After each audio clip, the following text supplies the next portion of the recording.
الحمد لله رب العالمين والصلاة والسلام على سيد الأنبياء والمرسلين أما بعد فأعوذ بالله من الشيطان الرجيم بسم الله الرحمن الرحيم قال الله تبارك وتعالى في القرآن المجيد والفرقان الحميد ليس كمثله شيء صدق الله مولانا العظيم هو القادر هو الحق هو المعين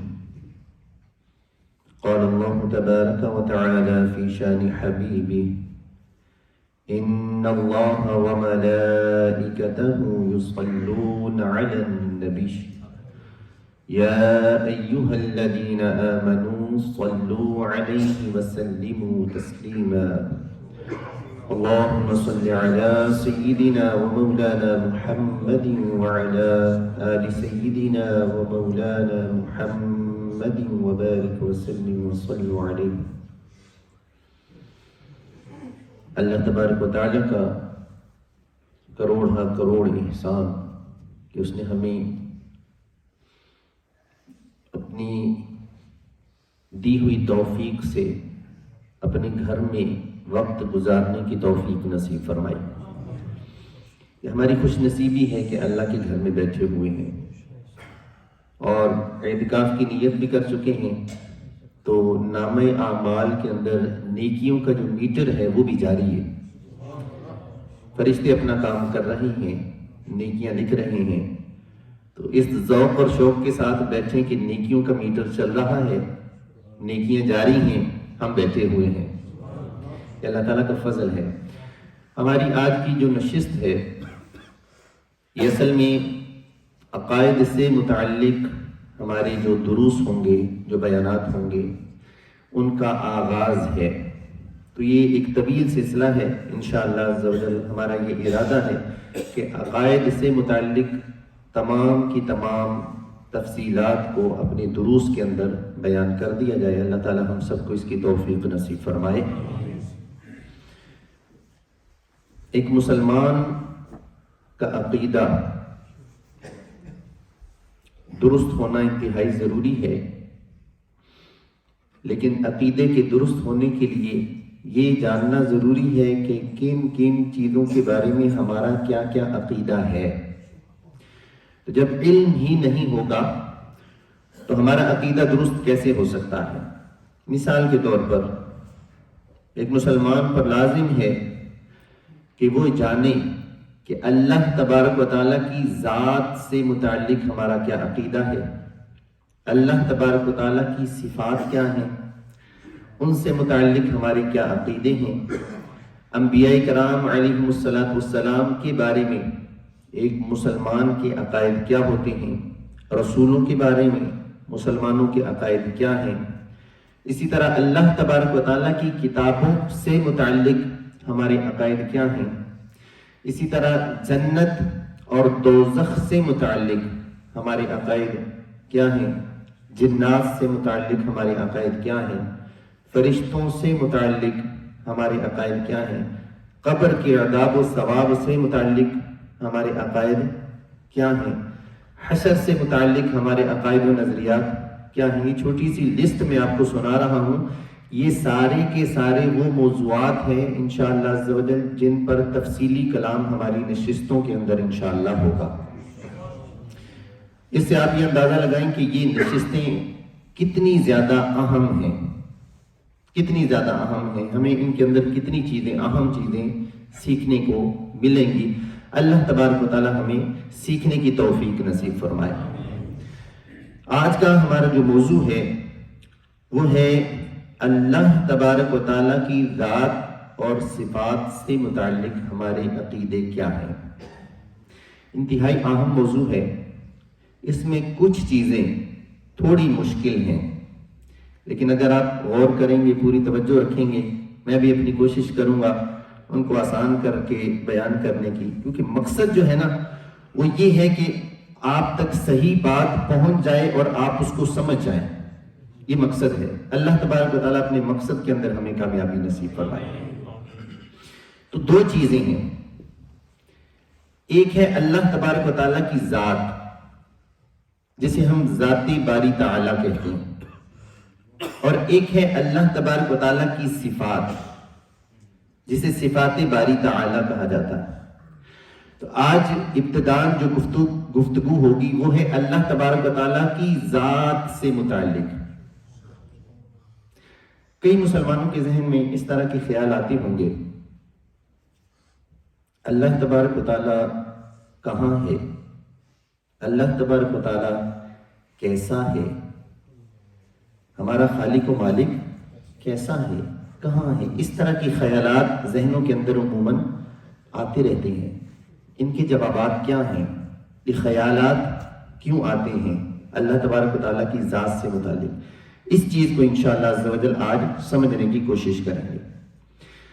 سب سے پہلی بات تو یہ سمجھیں کہ اللہ تبارک و تعالیٰ کی ذات کو سمجھنے کے لیے کیا مسلمان اللہ کی ذات کو یا کوئی بھی انسان اللہ تبارک و تعالیٰ کی ذات کی پہچان کر سکتا ہے یا نہیں؟ کیا یہ ممکن بھی ہے یا نہیں؟ تو اس حوالے سے ابتدائی گفتگو یہ ہے، غور سے سماعت کیجیے گا. کسی بھی چیز کو جاننے کے لیے تین طریقے ہیں. کسی بھی چیز کو جاننے کے لیے، پہچاننے کے لیے تین طریقے ہیں. پہلا طریقہ یہ ہے کہ آپ نے اس کو دیکھا ہو، آپ دیکھ کر اسے پہچان جائیں. بھئی آپ دعویٰ کر سکتے ہیں کہ میں نے اسے دیکھا ہوا ہے، تو بات ادھر ہی ختم ہو جاتی ہے کہ دیکھا ہے تو ٹھیک ہے، آپ جانتے ہوں گے. دوسرا طریقہ یہ ہے کہ آپ نے دیکھا تو نہیں ہے، لیکن کسی دیکھنے والے نے آپ کو بتایا ہے کہ وہ چیز ایسی ایسی ایسی ایسی ایسی ہے. پھر بھی آپ کو اس ذات کی پہچان ہو جائے گی، کیونکہ دیکھنے والے نے آپ کو بتایا ہے کہ وہ ذات ایسی ہے ایسی ہے ایسی ہے ایسی ہے. تو یہ دوسرا طریقہ ہے کسی ذات کو پہچاننے کا. تیسرا طریقہ یہ ہے کہ آپ نے خود اس ذات کو دیکھا بھی نہیں، کسی دیکھنے والے نے اس ذات کے متعلق آپ کو کچھ بتایا بھی نہیں، لیکن اس ذات کی مثل کوئی چیز آپ کے سامنے رکھ دی جائے کہ بھئی جس چیز کے بارے میں تم جاننا چاہ رہے ہو نا، اس کی مثل یہ چیز ہے، اس کو دیکھ لو، ایسی ہی وہ ذات ہے. یہ تیسرا طریقہ ہے کسی ذات کو پہچاننے کا. تو کسی بھی ذات کو پہچاننے کے یہ صرف تین ہی طریقے ہیں، یا اس کو آپ نے دیکھا ہو، یا دیکھنے والے نے آپ کو بتایا ہو، یا پھر اس چیز کی، اس ذات کی مثل آپ کے سامنے موجود ہو اور آپ اسے دیکھ کر پہچان جائیں اچھا وہ ذات بھی ایسی ہوگی. اللہ تبارک و تعالیٰ کی ذات کے متعلق یہ تینوں چیزیں ثابت نہیں ہیں. اللہ تبارک و تعالیٰ کو ہم نے دیکھا نہیں، تو ہم یہ دعویٰ نہیں کر سکتے کہ اللہ کو دیکھا ہے لہذا اللہ کی ذات ایسی ہے، ہم یہ نہیں کہہ سکتے. دوسرا طریقہ یہ ہے کہ دیکھنے والے، کسی دیکھنے والے نے آپ کو بتایا ہو کہ وہ ذات ایسی ہے. تو کائنات کے اندر صرف ایک ہستی ہے، سید الانبیاء، امام الانبیاء صلی اللہ علیہ وآلہ وسلم، جنہوں نے اللہ تبارک و تعالیٰ کو دیکھا ہے، نبی علیہ السلام کی ذات. لیکن نبی کریم صلی اللہ علیہ وآلہ وسلم نے بھی اللہ تبارک و تعالیٰ کی ذات سے متعلق کوئی تفصیل بیان نہیں فرمائی. اللہ کی ذات سے متعلق کوئی تفصیل بیان نہیں فرمائی. تو دو چیزیں، یعنی نہ ہم نے دیکھا، نہ نبی کریم صلی اللہ علیہ وآلہ وسلم نے اللہ تبارک و تعالیٰ کی ذات سے متعلق کوئی تفصیل ڈیٹیل بیان فرمائی. تیسرا طریقہ یہ ہو سکتا تھا کہ کوئی مثال موجود ہوتی ہمارے سامنے، اس کو دیکھ کر ہم جان لیتے کہ ہاں اللہ تبارک و تعالیٰ کی ذات ایسی ہے، کیونکہ ہمارے سامنے مثال موجود ہے. اللہ تبارک و تعالیٰ کی مثل کوئی چیز نہیں ہے، اللہ تبارک و تعالیٰ نے قرآن میں اس چیز کو بیان فرما دیا. تو تیسرا طریقہ بھی گیا. اللہ تبارک و تعالیٰ ارشاد فرماتا ہے لیس کمثلہ شیء، اللہ تبارک و تعالیٰ کی ذات کی مثل کوئی شے نہیں ہے. تو کائنات کے اندر جتنی بھی چیزیں آپ دیکھتے ہیں، یہ گلاس میرے سامنے رکھا ہوا ہے، اس کو بھی شے کہتے ہیں. یہ مائک ہے، اس کو بھی شے کہہ سکتے ہیں. موبائل فون ہے، اس کو بھی شے کہہ سکتے ہیں. یہ کتاب ہے، ٹیبل ہے، کیمرہ لگا ہوا ہے، یہ شخص بیٹھا ہوا ہے، وہ سامنے دیوار موجود ہے. جو چیز بھی کائنات کے اندر موجود ہے اس پر شے کا اطلاق ہو سکتا ہے. اس کو ہم کہہ سکتے ہیں کہ یہ شے. رب فرماتا ہے لیسا کمثلہ شیء، اللہ کی ذات کے مثل کوئی شے بھی نہیں ہے. تو جب کوئی شے اللہ کی ذات کے مثل نہیں ہے تو پتہ چلا کہ کائنات کے اندر جتنی بھی چیزیں موجود ہیں وہ اللہ تبارک و تعالیٰ کے مثل ہے. تو اللہ کی کوئی مثال بھی موجود نہیں. تو تینوں طریقے جو ہے، ان تینوں طریقوں کے ذریعے سے اللہ تبارک و تعالیٰ کی ذات کی پہچان نہیں ہو سکتی. میں ذات کی بات کر رہا ہوں، ٹھیک ہے. نہ ہم نے دیکھا، نہ دیکھنے والے نبی کریم صلی اللہ علیہ وآلہ وسلم نے اللہ تبارک و تعالیٰ کی ذات کی تفصیلات کو بیان فرمایا، اور نہ اللہ تبارک و تعالیٰ کی ذات کی مثل موجود ہے. تو تینوں طریقوں سے اللہ تبارک و تعالیٰ کی ذات کی پہچان ممکن نہیں ہے. لہٰذا ہم اللہ تبارک و تعالیٰ کی ذات کے اندر غور و فکر نہیں کر سکتے. یہ جائز نہیں ہے، یہ جائز نہیں ہے. اچھا، یہ میں نہیں کہہ رہا کہ اللہ تعالیٰ کی ذات کے بارے میں غور و فکر کرنا جائز نہیں ہے، بلکہ نبی کریم صلی اللہ علیہ وآلہ وسلم کی 3 جلیل القدر صحابہ ہیں. حضرت عبداللہ ابن عباس رضی اللہ تعالیٰ عنہ، حضرت عبداللہ ابن عمر رضی اللہ تعالیٰ عنہ، حضرت ابو ذر غفاری رضی اللہ تعالیٰ عنہ. یہ 3 صحابہ ہیں، جلیل القدر ہستیاں ہیں صحابہ اکرام علیہ رضوان کے اندر، بڑا نام ہے ان کا. ان تینوں صحابہ سے یہ حدیث پاک روایت کی گئی کہ نبی کریم صلی اللہ علیہ وآلہ وسلم نے ارشاد فرما دیا، تفکروا فی الخلق ولا تفکروا فی الخالق. خالق عز و جل اللہ تبارک و تعالیٰ کی ذات سے متعلق غور و فکر نہ کرو. یہ کس نے فرما دیا؟ حضور علیہ السلام نے. اور کن کو فرمایا؟ صحابہ کرام علیہ رضوان کو. تو اللہ تبارک و تعالیٰ کے حبیب صلی اللہ علیہ وآلہ وسلم نے صحابہ کرام علیہ رضوان کو پابند فرما دیا، لا تفکروا فی الخالق، اللہ تبارک و تعالیٰ کی ذات سے متعلق غور و فکر نہ کرو. اللہ کہاں ہے؟ اللہ کیسا ہے؟ کیا اس کی صورت ہے؟ نہیں ہے؟ اگر ہے تو کیسی ہے؟ نعوذ باللہ. اس طرح کے جتنے بھی خیالات آتے ہیں ان پر پابندی لگا دی گئی ہے. حضور علیہ السلام نے ارشاد فرما دیا، لا تفکروا فی الخالق، اللہ تبارک و تعالیٰ کی ذات کے بارے میں غور و فکر نہ کرو. تو پابندی لگ گئی ہے. اچھا، آگے ارشاد فرمایا فَإِنَّكُمْ لَا تَقْدِرُونَ قَدْرَهُ. کیوں غور و فکر نہ کرو؟ نبی کریم صلی اللہ علیہ وآلہ وسلم نے ارشاد فرمایا کیونکہ تم اس بات کی قدرت ہی نہیں رکھتے ہو کہ اللہ تبارک و تعالیٰ کی ذات کو جان سکو. اللہ تبارک و تعالیٰ نے انسانوں کو پیدا فرمایا نا، تو یہ عقل کس نے عطا فرمائی؟ اللہ نے. وجود کس نے بخشا؟ اللہ نے. شعور کس نے بخشا؟ اللہ تبارک و تعالیٰ نے. تو اللہ تبارک و تعالیٰ نے انسان کو اتنی عقل اور شعور ہی نہیں دیا کہ انسان اللہ کی ذات کو پہچان سکے، ذات کے اندر غور و فکر کر سکے. تو میں ذات کی بات کر رہا ہوں، ابھی صفات کی بات نہیں ہو رہی. لہٰذا اللہ تبارک و تعالیٰ کی ذات سے متعلق غور و فکر کرنے سے نبی کریم صلی اللہ علیہ وآلہ وسلم نے منع فرما دیا. تو اگر کسی شخص کے ذہن میں کوئی تصور آتا ہے، بعض لوگ ایسے ہیں جو غور و فکر کرتے ہیں نا، پھر تصور لاتے ہیں کہ اللہ تبارک و تعالیٰ ایسا ہوگا، اللہ تبارک و تعالیٰ ایسا ہوگا، اللہ تبارک و تعالیٰ ایسا ہوگا. اس تفکر، اس غور و فکر سے ہی حضور علیہ السلام نے منع فرما دیا. یہ تفکر جائز نہیں، یہ غور و فکر کرنا جائز نہیں، کیونکہ یہ اللہ کی ذات کے بارے میں غور و فکر کیا جا رہا ہے. اور نبی کریم صلی اللہ علیہ وآلہ وسلم نے ارشاد فرمایا تم اتنی قدرت ہی نہیں رکھتے ہو کہ اللہ تبارک و تعالیٰ کی ذات کو سمجھ پاؤ. لہٰذا اس پر کیا لگ گئی؟ پابندی لگ گئی، کیونکہ ہم سمجھ ہی نہیں سکتے اللہ تبارک و تعالیٰ کی ذات کو. اچھا، اس کے اندر سب سے جو بنیادی عقیدہ کہ ہم اللہ تبارک و تعالیٰ کی ذات کو پہچان نہیں سکتے. اللہ تبارک و تعالیٰ کی ذات کا ادراک ہمارے یہ ذہن کر نہیں سکتے، یہ ممکن نہیں ہے. تو پھر کیا کریں ہم؟ حضور علیہ السلام نے ارشاد فرمایا تفکروا فی الخلق.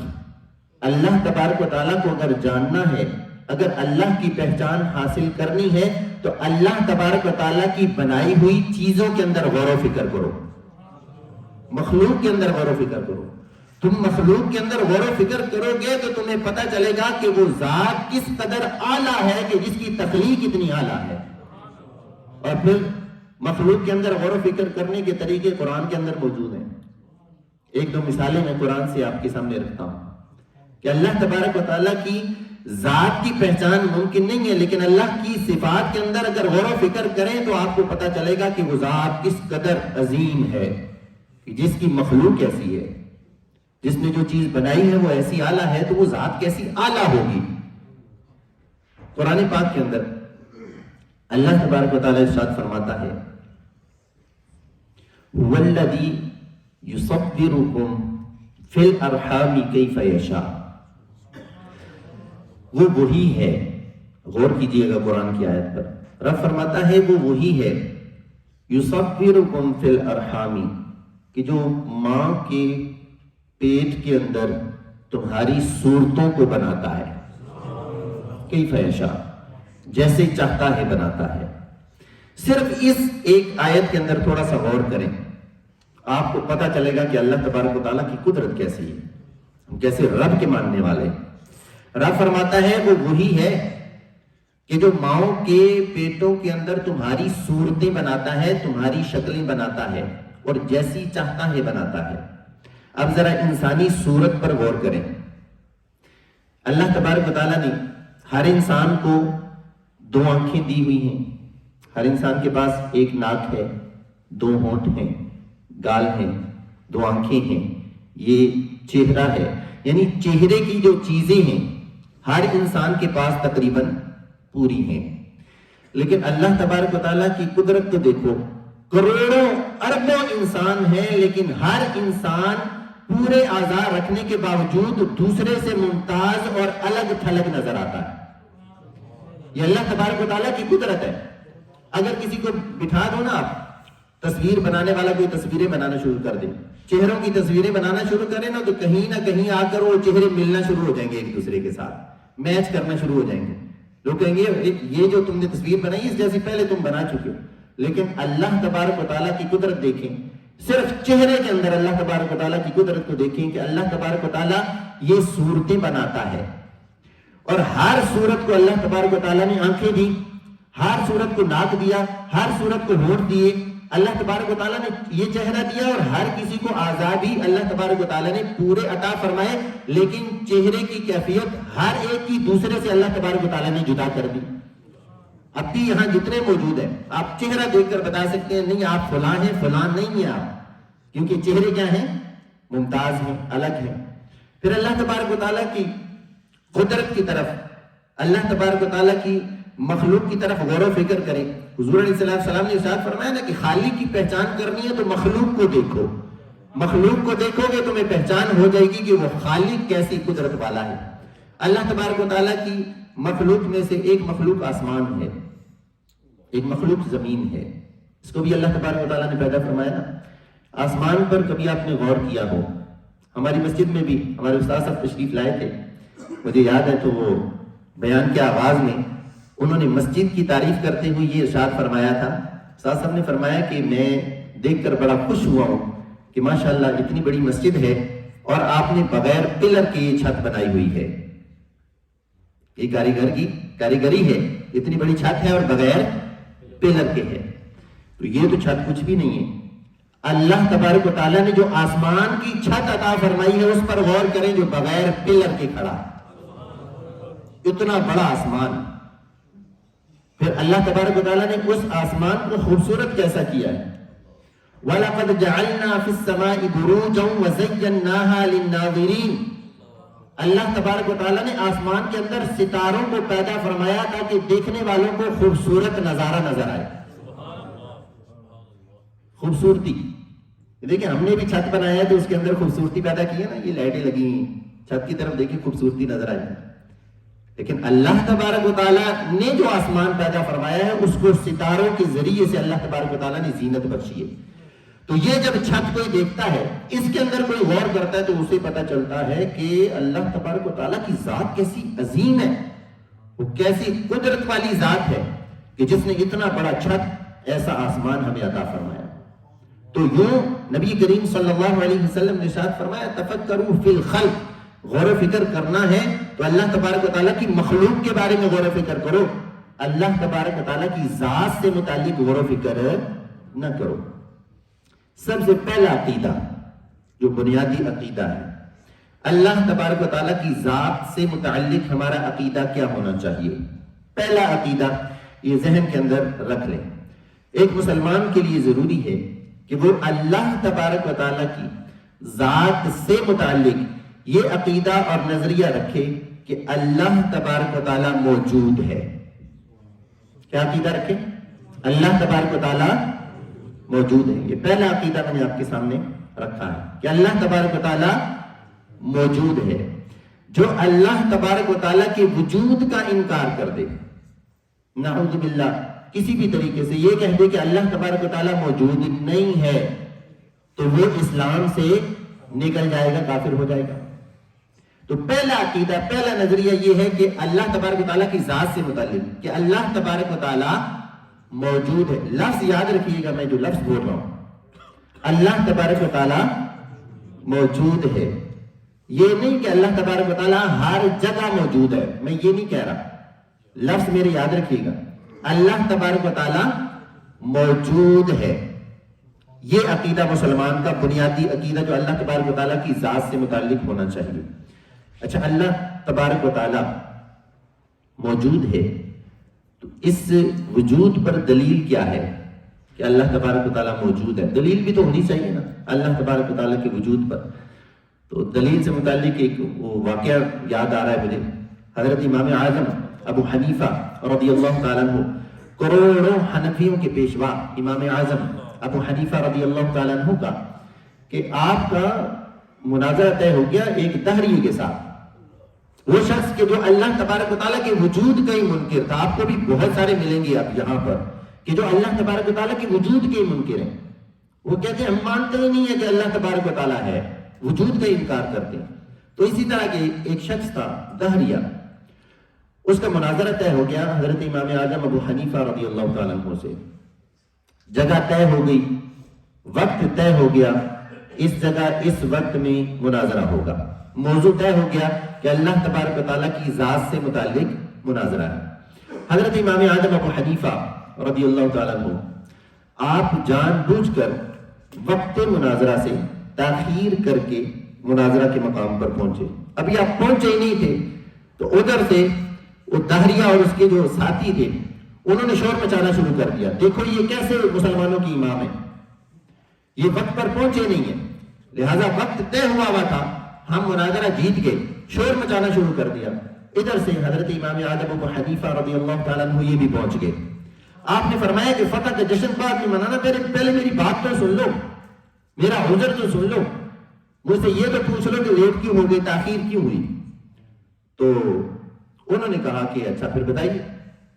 امام اعظم ابو حنیفہ رضی اللہ تعالیٰ عنہ آپ نے فرمایا کہ جو علماء فرماتے ہیں کہ سمجھانے کے لیے مناظرے کے اندر اس طرح کی گفتگو کرنا یہ جائز ہے.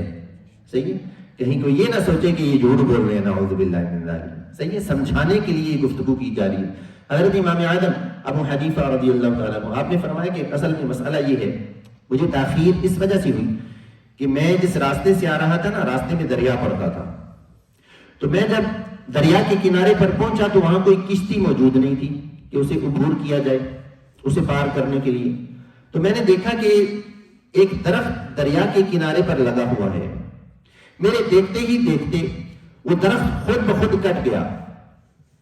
پھر میرے دیکھتے ہی دیکھتے اس درخت کے تختے بن گئے. پھر وہ تختے خود بخود آپس میں جڑنا شروع ہو گئے. تختے جڑ کر آپس میں خود بخود ایک کشتی تیار ہو گئی. جب کشتی تیار ہوئی تو پانی کے اندر کشتی موجود تھی، تیار شدہ خود بخود. میں اس کشتی میں سوار ہو گیا. اب جب میں سوار ہوا تو وہ کشتی خود بخود چلنا شروع ہو گئی، دوسرے کنارے پر مجھے پہنچا دیا، میں اتر گیا، وہ کشتی خود بخود چلتی ہوئی واپس گئی اسی کنارے پر، وہ تختے دوبارہ سے جدا ہوئے، ویسی ہی لکڑیاں بنی، دوبارہ درخت بن کے اپنی جگہ پر کھڑا ہو گیا، اور یہ سارا معاملہ خود بخود ہو گیا۔ وہ تو دہریہ تھا جو اللہ کے وجود کا منکر تھا، وہ فوراً اس نے شور مچانا شروع کر دیا، یہ کیسے ہو سکتا ہے؟ دیکھو یہ مسلمانوں کے امام ہیں، اتنی بڑی ہستی ہیں، اتنا ان کا نام ہے، اتنا ان کا شہرہ ہے، باتیں کیسی کر رہے ہیں؟ وہ کہنے لگا بتاؤ کیا ایسا ممکن ہے کہ کوئی درخت کو نہ کاٹے، درخت خود بخود کٹ جائے؟ سارے لوگ کہنے لگے ایسا ممکن نہیں۔ پھر وہ کہنے لگا کیا ایسا ممکن ہے کہ کوئی تختے بنانے والا نہ ہو، خود بخود تختے بن جائے؟ سارے کہنے لگے ممکن نہیں۔ پھر وہ کہنے لگا کہ ایسا ممکن ہے کہ کوئی کشتی تیار کرنے والا نہ ہو، خود بخود کشتی بن جائے؟ سارے کہنے لگے ممکن نہیں۔ وہ کہنے لگا کیا یہ ممکن ہے کہ کوئی کشتی چلانے والا نہ ہو، کشتی خود بخود چل کے جائے بھی، پھر چل کے واپس بھی آئے، پھر وہ درخت واپس سے، وہ تختے واپس سے درخت بن کر اپنی جگہ پر لگ جائیں؟ کیا ایسا خود بخود ہونا ممکن ہے؟ سب کہنے لگے نہیں۔ حضرت امام اعظم ابو حنیفہ رضی اللہ تعالیٰ عنہ آپ نے فرمایا پھر مسئلہ حل ہو گیا۔ فرمایا کہ میں بھی تو یہی سمجھانا چاہ رہا ہوں کہ جب ایک درخت خود بخود کٹ نہیں سکتا، جب اس کے تختے خود بخود بن نہیں سکتے، جب ایک چھوٹی سی کشتی خود بخود تیار ہو نہیں سکتی، جب وہ خود بخود چل نہیں سکتی، تو اتنی بڑی کائنات یہ بغیر کسی رب کے خود بخود کیسے بن سکتی ہے؟ تو اسی سے پتہ چلا کہ اللہ تبارک و تعالیٰ موجود ہے، اللہ کا وجود ہے جو اس پوری کائنات کو چلا رہا ہے۔ تو یہ ہیں مسلمانوں کے پیشوا حضرت امام اعظم ابو حنیفہ رضی اللہ تعالیٰ۔ تو اللہ تبارک و تعالیٰ کے وجود پر دلیل یہ پوری کائنات کا نظام ہے، کہ پوری کائنات کا نظام جو چل رہا ہے یہ ہمیں بتا رہا ہے کہ اللہ تبارک و تعالیٰ موجود ہے، کوئی اسے چلانے والا موجود ہے۔ ہر روز آپ دیکھتے ہیں سورج نکلتا ہے غروب ہوتا ہے، نکلتا ہے غروب ہوتا ہے، نکلتا ہے غروب ہوتا ہے، مشرق سے نکلتا ہے مغرب کو غروب ہوتا ہے، یہ دیکھ رہے ہیں سلسلہ۔ کبھی ایسا نہیں ہوا کہ سورج نے کہا نہیں آج میں نہیں نکلوں گا۔ سورج کی مجال اللہ تبارک و تعالیٰ نے ڈیوٹی لگائی ہوئی ہے، وہ چل رہا ہے، پورا کائنات کا نظام ایسے چل رہا ہے، دن آ رہا ہے رات جا رہی ہے، دن آ رہا ہے رات جا رہی ہے، یہ سارا سلسلہ چل رہا ہے۔ کبھی ایسا نہیں ہوا کہ رات آئے اور اس کے بعد دن آئے ہی نہ، یہ پورا ایک سرکل کائنات کے اندر یہ چل رہا ہے، اور ایک ایک چیز یہ بتا رہی ہے کہ اس کائنات کو چلانے والی کوئی ذات ہے اور وہ اللہ تبارک و تعالیٰ کی ذات ہے۔ تو یہ ہے پہلا ہمارا عقیدہ اور نظریہ کہ اللہ تبارک و تعالیٰ موجود ہے۔ اللہ تعالیٰ کی ذات سے متعلق بنیادی عقیدہ ہمارا یہ ہے کہ اللہ تبارک و تعالیٰ موجود ہے۔ اللہ تبارک و تعالیٰ کے وجود کا انکار یہ کیا ہے؟ کفر ہے۔ اچھا، چاہے کوئی خوشی سے انکار کرے یا غمی کے اندر انکار کرے، کوئی جان بوجھ کر انکار کرے یا بے علمی کی وجہ سے انکار کرے، بہر صورت کیا ہے؟ انکار کیا ہے؟ کفر ہے، بندے کو ایمان سے نکال دیتا ہے۔ اب آپ کے سامنے میں دو جملے، مشہور جملے ہیں جو آپ کے سامنے میں رکھنے والا ہوں اسی عقیدے سے متعلق، جو لوگوں کے اندر عام ہیں اور لوگوں کو اس کا ادراک نہیں ہے۔ اللہ تبارک و تعالیٰ کی ذات سے متعلق وہ اس طرح کا جملہ بول دیتے ہیں، خاص طور پر ہماری مائیں بہنیں، وہ اس طرح کے جملے مشکل اوقات کے اندر اس طرح کے جملے بول دیتی ہیں اور انہیں اس کا ادراک بھی نہیں ہوتا کہ وہ کیا بول رہی ہیں اور اس کا کتنا سخت حکم لگتا ہے اللہ تبارک و تعالیٰ کے وجود سے متعلق۔ وہ دو جملے کون سے ہیں؟ پہلا جملہ سنیں۔ بعض اوقات کوئی غریب یا مظلوم شخص، غریب شخص ہو، غربت ختم نہ ہو رہی ہو، یا مفلس یا مظلوم شخص ہو، مظلوم پر بڑا ظلم ہوتا ہے اور اسے انصاف نہیں مل رہا، تو وہ یوں کہہ دیتا ہے، نعوذ باللہ من ذالک، اللہ ہوتا تو غریبوں کا ساتھ دیتا۔ آپ نے یہ جملے سنے ہوں گے، اللہ ہوتا تو مظلوموں کا ساتھ دیتا، اللہ ہوتا تو غریبوں کا ساتھ دیتا۔ یہ جملے ہمارے معاشرے کے اندر یہ عام بولے جاتے ہیں مشکل اوقات کے اندر، اللہ ہوتا تو غریبوں کا ساتھ، اللہ ہوتا تو مظلوموں کا ساتھ دیتا، یا اللہ ہوتا تو ظالم کی پکڑ فرماتا۔ اس طرح کے جملے بولے جاتے ہیں. اس جملے کے اندر کیا ہے آپ غور کریں. اللہ ہوتا تو ایسا ہوتا. یہ اللہ تبارک و تعالیٰ کے وجود کا انکار کیا جا رہا ہے. یہ جملہ کیا ہے؟ کفر ہے. تو چھوٹا سا ایک جملہ ہے لیکن دیکھیں ایمان سے کفر کی طرف لے کر جانے والا جملہ ہے. تو ایسے جملوں سے پرہیز کرنا ہے کہ جن جملوں کے اندر اللہ تبارک و تعالیٰ کے وجود کا انکار پایا جا رہا ہے. ایک اور جملہ. بعض لوگ ایسے ہیں کہ جو دعا کرتے رہتے ہیں کسی معاملے کے اندر، لیکن حکمت کے تحت وہ دعا قبول نہیں ہوتی، تو وہ یہ جملہ بول دیتے ہیں نعوذ باللہ من ذالک کہ اللہ موجود ہوتا تو میری دعا سنتا. اللہ موجود ہوتا تو میری دعا سنتا. اب وہ کہنا کیا چاہ رہا ہے؟ اس جملے سے کیا پتہ چل رہا ہے کہ وہ اللہ تبارک و تعالیٰ کے وجود کا انکار کر رہا ہے. نعوذ باللہ من ذالک. یہ جملہ بھی کیا ہے؟ جملہ کفریہ ہے اور ہمارے اس عقیدے کے خلاف ہے جو ہمارا عقیدہ ہے مسلمانوں کا. کیا؟ کہ اللہ تبارک و تعالیٰ موجود ہے. یہ اللہ تبارک و تعالیٰ کی ذات سے متعلق ہمارا بنیادی عقیدہ ہے. اچھا، یہ دو جملے آپ کے سامنے رکھنا ضروری تھے کیونکہ یہ کفریہ جملے ہیں. اللہ تبارک و تعالیٰ ایسے جملوں سے ہمیں محفوظ فرمائے. اللہ تبارک و تعالیٰ کی ذات سے متعلق اور صفات سے متعلق ایک اور اہم بات جو آج کے درس کے اندر کلیئر ہو جائے، پھر نیکسٹ درس کے اندر ہم انشاءاللہ مزید گفتگو صفات سے متعلق اور عقائد سے متعلق مزید گفتگو انشاءاللہ کریں گے. اللہ تبارک و تعالیٰ کی ذات سے متعلق یہ بھی بات یاد رکھیں کہ دو اصطلاحیں ہیں، اصطلاحیں، خاص اصطلاحیں جو اللہ تبارک و تعالیٰ کی ذات و صفات سے متعلق بولی جاتی ہیں. ایک اصطلاح ہے قدیم. کیا ہے؟ قدیم. اچھا، ایک تو وہ قدیم ہے نا جسے ہم قدیم کہتے ہیں، ہماری اردو کے اندر کہتے ہیں یہ چیز بڑی قدیم ہے. اس قدیم سے مراد ہوتا ہے بہت پرانی. لیکن جب اللہ تبارک و تعالیٰ کی ذات و صفات کے بارے میں یہ جملہ بولا جائے نا کہ اللہ کی ذات کیا ہے؟ قدیم. اللہ تبارک و تعالیٰ کی ذات و صفات کیا ہے؟ قدیم. تو یہاں پر قدیم کا معنی کیا ہے؟ قدیم کا معنی یہ ہے جو ہمیشہ سے ہے اور ہمیشہ ہمیشہ رہے گا. قدیم کا معنی کیا ہے؟ جو ہمیشہ سے ہے اور ہمیشہ رہے گا، جس کو آپ ازلی اور ابدی بھی کہتے ہیں. ازلی، ابدی، ہمیشہ سے ہے، ہمیشہ رہے گا. قدیم کا معنی یہ ہے جب اللہ تبارک و تعالیٰ کی ذات کے ساتھ لفظ قدیم بولا جائے تو عقیدہ اور نظریہ یوں بھی بیان کیا جاتا ہے کہ اللہ تبارک و تعالیٰ کی ذات کیا ہے؟ قدیم ہے. اس کا معنی کیا ہے؟ ہمیشہ سے ہے اور ہمیشہ ہمیشہ کے لیے ہے. صحیح ہے؟ یعنی ازلی ہے، ابدی. ازلی ابدی کا بھی یہ معنی ہمیشہ سے ہے اور ہمیشہ ہمیشہ رہے گی. اللہ تبارک و تعالیٰ کی ذات بھی اور صفات بھی. دوسرا لفظ بولا جاتا ہے واجب الوجود، کہ اللہ تبارک و تعالیٰ واجب الوجود ہے. یہ اصطلاحیں یاد کر لیں، یہ اصطلاحیں بھی آنی چاہیے. پہلی اصطلاح میں نے بتائی ہے قدیم، ٹھیک ہے.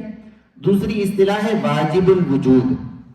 واجب الوجود وہ ذات ہے کہ جس کا ہونا ضروری ہے اور نہ ہونا محال ہے. ہونا ضروری مطلب جب سے کچھ بھی نہیں تھا تب بھی وہ ذات تھی، اور اگر کچھ بھی نہ ہو پھر بھی وہ ذات ہوگی. جو وہی معنی اس کے اندر آ جاتا ہے. ہمیشہ سے ہے، ہمیشہ ہمیشہ رہے گا اور ہمیشہ سے ہے. واجب الوجود، جس کا وجود، جس کا ہونا کیا ہے؟ ضروری، اور اس کو کسی نے وجود بخشا نہیں ہے. یہ وجود اس کا ذاتی ہے. کسی نے اس کو وجود بخشا نہیں ہے، وہ خود سے ہے. نعوذ باللہ، اس کو کسی نے پیدا نہیں کیا. تو اللہ تبارک و تعالیٰ کی ذات کے بارے میں دو چیزیں یاد رکھیں، ذات اور صفات، یہ دونوں. اللہ تبارک و تعالیٰ واجب الوجود ہے، یعنی ہمیشہ سے ہے، ہمیشہ رہے گا. اس کو کسی نے وجود عطا نہیں کیا، اس کا وجود ذاتی ہے. اور اللہ تبارک و تعالیٰ قدیم ہے، ازلی ہے، ابدی ہے، ہمیشہ سے ہے اور ہمیشہ ہمیشہ رہے گا. اچھا، اللہ تبارک و تعالیٰ کی ذات و صفات کے علاوہ، کیونکہ اللہ تبارک و تعالیٰ کی ذات و صفات یہ قدیم ہے، اس کے علاوہ جتنی بھی چیزیں ہیں، جو کچھ بھی ہے اس کے علاوہ، وہ سب کے سب حادث ہیں. لفظ بولا جاتا ہے حادث.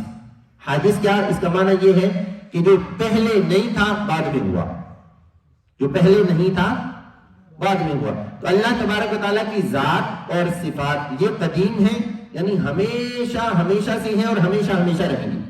اللہ تعالیٰ کی ذات اور صفات کے علاوہ کائنات کے اندر جو بھی چیز ہے، یہ پوری کائنات، اس کے اندر جو بھی چیز ہے، ہر چیز حادث ہے، یعنی پہلے نہیں تھی بعد میں ہوئی ہے۔ ٹھیک ہے، یہ بنیادی عقیدہ ہے۔ اب اسی سے متعلق ایک بات کر کے، یہ آخری بات ایک بات کر کے اس سیشن کو ہم کمپلیٹ کریں گے کہ اللہ تبارک و تعالیٰ کے وجود سے متعلق بعض لوگ یہ جملہ بولتے ہیں۔ اب اس جملے کو اچھے طریقے سے سمجھ لیجئے گا تاکہ پھر کوئی اعتراض یا اشکال ذہن کے اندر نہ رہے۔ لوگوں کو یہ بات عموماً سمجھ نہیں آتی، تھوڑی سی توجہ کیجئے گا۔ لوگ کہتے ہیں عموماً، نعوذ باللہ من ذالک، کہ اللہ تبارک و تعالیٰ ہر جگہ موجود ہے۔ جی اللہ تو ہر جگہ موجود ہے، یہ جملہ آپ نے اکثر سنا ہوگا کہ اللہ تعالیٰ ہر جگہ موجود ہے۔ یہ جملہ کہنا درست نہیں ہے۔ یہ آپ نے سنا ہوگا عام لوگوں سے، کبھی کسی عالم دین سے یہ والا جملہ نہیں سنا ہوگا کہ اللہ تعالیٰ ہر جگہ موجود ہے۔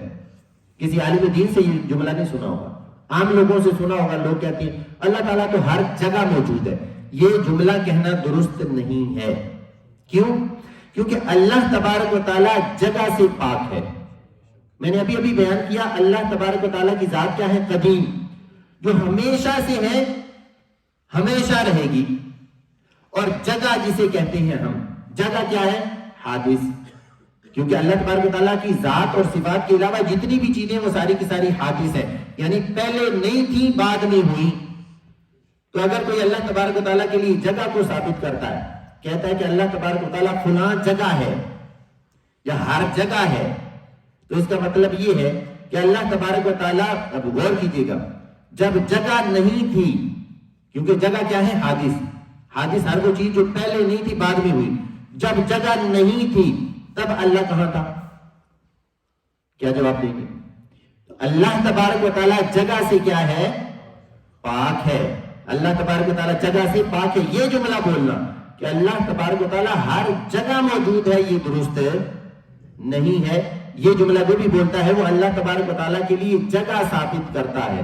اور علماء نے اعلیٰ حضرت رحمۃ اللہ تعالی علیہ فتاوی رضویہ شریف کے اندر علماء نے صاحب بہاری شریعت نے بھی اللہ تبارک و تعالیٰ کے لیے جگہ کو ثابت کرنے کو کفر لکھا ہے۔